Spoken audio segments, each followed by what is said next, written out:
안녕하세요. 제도권 슈퍼성입니다. 25년 한 해를 돌아보면 ETF의 전성시대였고요. 그리고 수많은 ETF들이 상장했습니다. 오랫동안 보유하고 싶은 것들도 있었고 정말 좋은 컨셉으로 우리한테 매력적으로 다가오는 ETF들이 많았는데 그 중에 하나가 바로 이 441640 배당과 성장을 동시에 잡는 미국 배당 커버드콜 액티브죠. 26년을 바라보면서 12월 23일 날 상장하는 이 441-640의 강화된 버전의 ETF가 출시 예정에 있거든요. 오늘 간단하게 티저 형식으로 한번 살펴보도록 하겠습니다. 441-640은 감히 25년 최고의 히트 상품이었습니다. 제가 지난번에 조명해 드렸던 것처럼 시가총액을 이렇게 단기간에 달성한 액티브 커버드콜이 있나 싶을 정도로 빠른 성장을 보였는데요. 성과도 좋았고 사실 그 과정에서 안정성도 매우 뛰어난 모습을 보였습니다. 자, ETF의 어떤 그 투자 트리를 한번 그려봤는데요. 내 성향이 안정형이다 혹은 공격형이다로 나누어질 수 있겠죠. 안정형을 은행 금리에 빗댈 건 아니고요. 대략적으로 5에서 7% 정도 시장의 변동성을 최소화하면서 배당과 일정 부분 수익을 챙겨가는 것이 안정형. 공격형은 최소 7% 이상은 바라봐야 된다는 것이 저의 생각이고요. 대표적인 ETF가 디보와 제피입니다. 그리고 공격형에서는 여러분 아시다시피 QQQ와 채권 아니고 채권 3배 레버리지 TMF 정도 될 것 같습니다.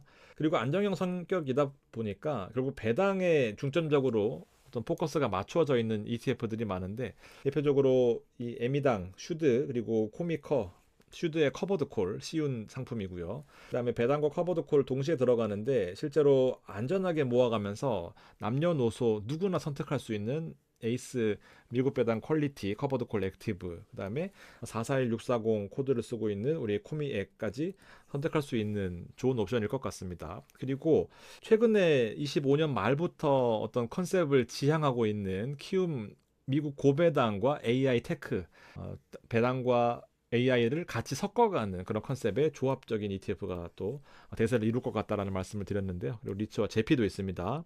섹터별로 보면은 키움 양자컴퓨터 있고요. 그리고 에이스의 미국 AI 핵심 산업 액티브가 적은 시도로 큰 수익을 노릴 수 있는 그런 ETF의 컨셉을 지향하고 있는 거죠. 그리고 JPQ도 있습니다.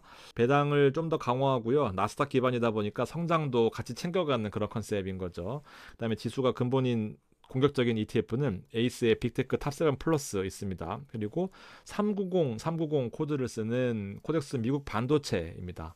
미국 직투로는 SMH라는 ETF를 직접적으로 추종한다라고 보셔도 무방할 거고요. 그리고 제가 투자하고 있는 속설과 TQQQ도 공격형 ETF에 속할 것 같다라는 생각이고, 자, 두 번째 장표를 보여드리겠습니다. 조금 더 나아가서 안정형 컨셉에서 이 디보와 코미액 물론 좋은 성과를 낸 것은 맞지만 24년과 25년 이 빅테크가 주도하는 AI 시대에서 이 상승폭에 대한 어떤 아쉬움은 있단 말이죠. 물론 중간에서 하락할 때 방어력 그리고 배당 이런 것들 좋은 장점이 있지만 이런 것은 다 잊어버리고 상승할 때 조금 더 못 먹는 것이 아쉽다. 그래서 QQQ와 JPQ를 섞은 여기에 강화된 버전, 조금 더 성장을 추구하는 컨셉의 ETF가 바로 코미에게 강화된 버전, 이번에 상장하는 ETF다라고 먼저 정리해 두시면 좋을 것 같습니다. 자, 44640이 좋은 점을 한번 다시 조명해 보면 실제로 연간 배당이 이만큼이나 나옵니다. 1억당 80만 원 수준이니까 사실 배당에 어떤 포커스가 맞춰져 있는 것처럼 보이지만 시장이 상승할 때는 또 가파르게 상승까지 참여한다라는 것이 베스트셀러가 될 수 있는 주요 포인트 중에 하나였죠. 정량적으로 지표를 한번 비교해 보면은 코미액 그리고 코덱스 S&P 500 이 두 가지 ETF 이게 커버드 콜입니다.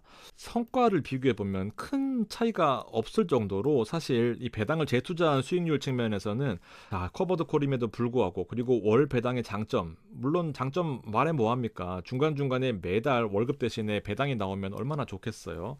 그런데 또 약점도 있는 거죠. 3년 놓고 비교해 보면은 이게 또 10% 가까이 차이가 나니까 역시나 이 본주만큼은 따라오기가 힘들구나. 시장이 요렇게만 움직이면 좋겠지만 떨어지기도 하고 올라오기도 하는 과정에서 이 올라오는 것에 대한 목마름은 항상 존재한다라는 거죠. 그래서 성향에 따라 나눠질 것 같긴 합니다. 제가 봤을 때는 요 성향도 있을 거고요. 그리고 강화된 이 상장하는 ETF의 선호도가 나눠질 수는 있을 것 같거든요. 자, 먼저 44640의 이 컨셉 자체는 안정적인 이 배당 컨셉입니다. 물론 주가가 1년 동안에 미친 듯이 오르긴 했어요. 그러나 원래 이 정도까지 많이 오르는 ETF는 아니고요.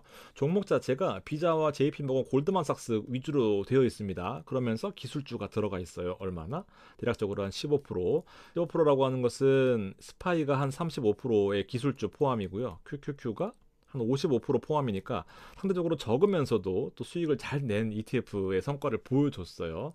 그러면서 보통은 이렇게 중심이 되어 있는데요. 산업재입니다. 캐타필라나 RTX나 뭐 쉐브론, 홈디포 같은 것들. 근데 금융주가 27% 들어갔고 나머지 산업재가 한 12%, 경기순환재가 한 15% 있으니까 골고루 섞여 있다 보니까 웬만해서는 안 빠지는 역할을 하는 거죠. 이런 ETF가 44640의 핵심이었는데 말씀드렸던 것처럼 상승할 때 아쉬운 포인트가 있단 말이에요. 이번처럼 많이 오르면 좋겠지만 원래는 그렇게까지 오른 섹터가 아니죠. 그래서 S&P 커버드 콜이 이제 코미액 이고요. 44640 장기 상승할 때 아무래도 아무리 완벽한 커버드 콜의 유형을 갖추더라도 본주보다 못하니까 이거 두 개를 같이 섞어가자라는 식으로 늘 여러분들한테 숙제를 드렸던 거죠. 숙제이면서 또 좋은 컨셉이 됐을 겁니다. 25년 한 해 동안. 그래서 이렇게 제가 사설 아닌 사설을 카페에다 써놨는데 이런 약점을 극복하는 ETF들이 출시가 되는 거죠. 조합하는 것이 원래 제 전문 분야였거든요. 이제 조합해서 나오는 겁니다. ETF가.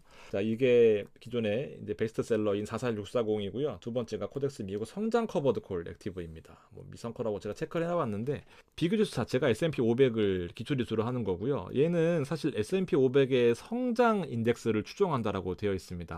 일각에서는 러셀 지수를 추종한다라고도 되어 있는데 아무래도 액티브다 보니까 뭐 정확하게 뭐를 추종한다라고 되어 있진 않은데 이 앰플리파이 자산운용사의 그 발간 자료를 보면은 S&P 그로스 인덱스라는 성장 이 비교 지수를 쓰고 있다라는 측면에서 제가 요 비교 지수를 이렇게 해놔봤습니다. 클로징 프라이스가 요 QDIVO의 성과거든요. 지금 디보와 QDIVO가 나누어지는 거예요. 결과적으로 이제 이 디보의 위험은 S&P 성장이라고 하면 S&P보다 더 성과를 많이 냈을 거 아닙니까? 한 달과 올해 초부터 그리고 태어났을 때부터 보면은 성장하는 이 S&P 500 종목들을 모아놓은 것과 크게 차이가 없을 만큼 좋은 성과를 내고 있다는 거죠. 왜냐하면 이제 기술주가 41%가 들어갔거든요. 그리고 나머지 이 앰플리파이 자산운용사와 이 CWP라는 자문사, 투자 자문해주는 자문사의 합작이거든요. 거기다가 이 코덱스의 어떤 운영력의 역할도 있겠죠. 보면은 얘네들이 잘하는 게 요 통신주, 그 다음에 이 경기 임의 소비재 같은 것들 들어가 있으면서 또 금융주도 들어가 있고 뭐 경기 방어적인 성격들도 같이 포함하면서 골고루 섞었다라는 것이 핵심입니다. 그러면서 그동안의 시장 상승에 소외되어 있다는 부분들을 아쉬워하는 분들 때문에 기술주의 비중을 늘린 거죠. 이해되시죠? 그러니까 뭐 이게 무조건 좋다라기보다는 이제 1번과 2번을 섞어서 투자하거나 아니면 1번의 비중이 너무 높았는데 그동안 좀 아쉬웠다 하시는 분들은 요걸로 또 배당 같이 가져가는 거죠. 왜냐하면 이 기본 배당 자체가 아까 디보가 4.8 정도거든요. 얘는 9.96입니다. 1년 동안에 성과도 가져가면서 실제로 배당도 높은 수익률을 기록하고 있기 때문에 기대할 수 있는 분야가 아무래도 배당 수익률 자체가 44640 그리고 디보보다는 더 높을 수 있겠다라고 예측해보는 거죠. 상장 안 됐기 때문에 중간에 바뀔 수도 있고요. 뭐 이렇게 예고해드리면 될 것 같습니다. 정량적으로 성과 비교를 해보더라도 지금 디보가 파란색이고요. 가장 안정적인 성향을 보이는 컨셉이에요. 그 다음에 QDIVO가 여기 지금 1번이거든요. 상장 이후입니다. 24년 9월 달에 상장했기 때문에 이때부터만 비교 지표가 있어요. 그 다음에 스파이어 QQQ 비슷한 성과인데 실제로 가장 중요한 게 뭐냐면은 오르는 거는 다 좋아요. 조금 오르든 많이 오르든 오르면 좋잖아요. 근데 빠졌을 때 나스닥의 비중이 가장 많이 빠지고 성과는 나스닥이 못했고요. 그리고 이 주황색이 QDIVO거든요.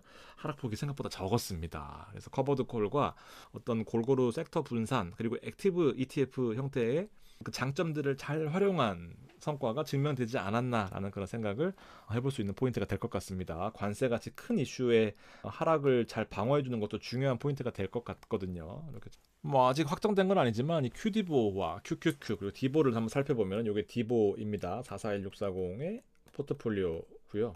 QD보가 이제 이번에 나올 ETF 그리고 QQQ와 비교해 보면 얘가 기술주의 비중이 55%거든요. 그리고 얘가 기술주의 비중이 아까 보셨던 것처럼 41%에서 왔다 갔다 하고 얘는 15%예요. 상위에 있는 종목 중에서 IBM이 가장 높은 기술주의 역할을 하고 있는 거고요. 보시면 이제 애플과 엔비디아, 마이크로소프트, 빅테크 7개는 비슷하게 들어가 있습니다. 그리고 여기 보면 이제 비자가 상위에 들어와 있고 나머지 또 이거는 무위험 차익 금리하는 안정적인 어떤 그 채권 같은 역할하는 거, 나 일라일릴리나 시스코, 로빈후드 들어가 있는데 이 밑에 보면은 종목들이 또 알트리아 아시죠? 담배 만드는 회사 배당이 한 5에서 7% 나옵니다. 그다음 코스트코나 아니면 코카콜라나 암젠, 에브비 같은 전통적인 배당주, 제약이나 식음료 같은 종목들이 전통적인 뭐 배당 섹터에 해당되는 종목들이 들어가 있다 보니까 전체적으로 보면은 난이도가 좀 낮을 것 같아요. 투자하는 난이도 자체가. 변동성이 너무 크면은 또 투자하기 어렵잖아요. 이제 그런 장점이 있다라고 봅니다. 변동폭을 좀 비교를 해봐도요. QQQ와 비교해 보면은 사실 QQQ보다 성과가 더 좋을 때도 있고 안 좋을 때도 있겠죠. 그럼에도 불구하고 변동폭 자체는 1.42 오르거나 1.42 빠지고요. 얘는 1.25 오르거나 1.25 빠지니까 변동폭 자체는 얘가 10% 정도 좀 덜 움직인다라고 보실 수 있을 것 같아요. 좀 더 안정적인 흐름을 아무래도 본주보다는 당연히 뭐 보일 것 같다라는 생각이고. 그리고 처음 투자하시는 분들이 좀 보시면 좋을 것 같은데 돈 모아가는 과정이거든요. 이제 100주 사는 거예요. 한 주당 10,000원이고 배당률이 10%라고 치면은 뭐 세금 떼고 뭐 한 이렇게 들어올 거 아니에요. 그럼 월 배당금이 8,000원이니까 한 주 못 사요. 그 다음 이제 하면은 16,000원 되면 한 주 더 사는 겁니다. 요거는 2만 원 남으니까 두 주 살 수 있죠. 그럼 303주 되는 거고 세 주 살 수 있네요. 이렇게 네 주 살 수 있고 이렇게 주짓수 늘려가는 거예요.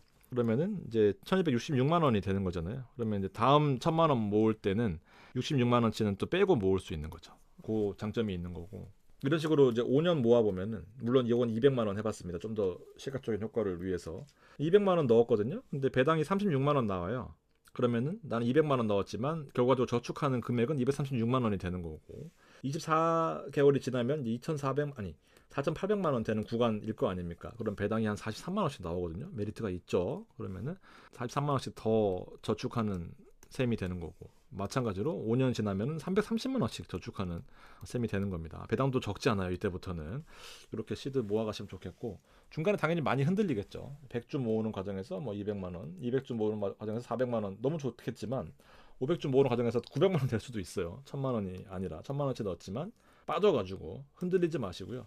꾸준히 모아보시면은 이렇게 4억 8천이 200만 원씩 모으면 달성 가능한 숫자고 가격 움직이겠죠. 근데 커버드 콜 뭐 많이 안 움직입니다. 그러면 원금은 그대로 있다라고 보고요. 조금 변동폭은 있겠지만 생활비 알아서 나오는 거예요. 그래서 커버드 콜이 나중에는 장점이 있거든요. 근데 그 모아가는 과정에서도 배당 10% 정도씩 나오면은 충분히 우리가 추구하는 목표를 달성하는데 좀 도움이 되지 않을까.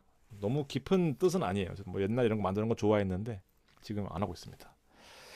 예, 도움이 되셨으면 좋겠고요. 상장 뭐 전후에서 한 번 더 리뷰해드리도록 하겠습니다. 고맙습니다.